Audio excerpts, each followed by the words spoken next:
Hi folks, I'm Jared Bentley. You're watching the Johnson City Press Week in Review right here on johnsоncitypress.com.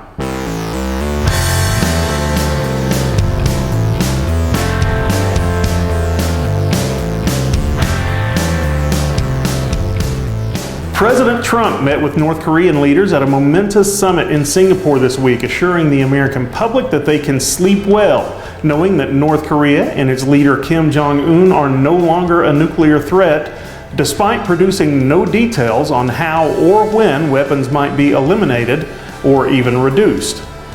Trump agreed to several North Korean requests, including a halt to all military drills in South Korea. Mike Pompeo, our Secretary of State, was more measured in his response to the historic summit, cautioning that the U.S. would resume war games with close ally South Korea if the North stops negotiating in good faith. North Korean state media heralded claims of a victorious meeting, and photos of Kim side by side with Trump were splashed across newspapers throughout the region. Trump also made headlines after he was seen saluting a North Korean general, and with his continual praise of the abusive dictatorship. Washington County Commissioner Mitch Meredith has decided he'd rather be a member of the school board than the commission and plans to resign from his elected position so he can become eligible to run for a seat on the county's Board of Education in the August 2nd election. Meredith, who also serves as the county's Director of Finance and Administration, said he was contacted by Coordinator of Elections Mark Goines on Thursday and told that he would have to resign from his commission role to keep his name on the August ballot. He announced by text that he would definitely resign from his commission seat before August 2nd. In other election news, Carter County Mayor Leon Humphrey says he will not sit idly by and watch Rusty Barnett run for mayor on the Republican ballot. He has declared himself eligible as a write-in candidate for the election on August 2nd.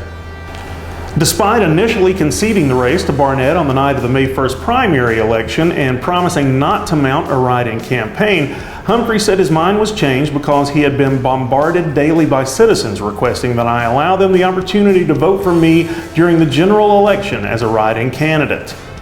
Humphrey has faced a barrage of negative comments on Facebook where he posted his intention to run and took the opportunity to highlight Barnett's lack of a college education or management experience. He also referred to Barnett as a good old boy who is eagerly ready to go along just to get along. Barnett responded to the criticism by saying, "I was kind of surprised by the announcement. I usually take a man's word as true unless he proves otherwise." Washington County Sheriff's investigator Jeff Miller testified in court yesterday that last week's point-blank shooting of Christopher Scott Connolly was likely the result of a $150 cocaine debt.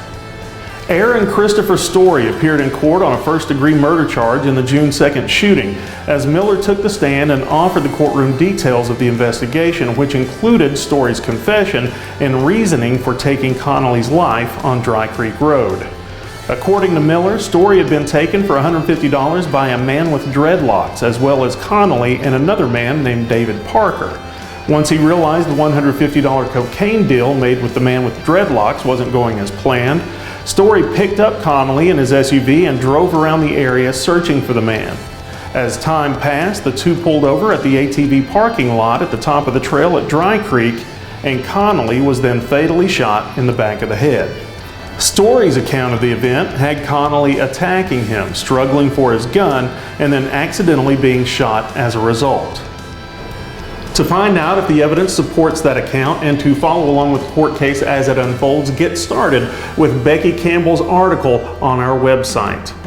You can follow that story and many of the other stories that matter to our region in the Johnson City Press. You can also find them on johnsоncitypress.com or get a recap with the Week in Review. I'm Jared Bentley. Thanks for watching.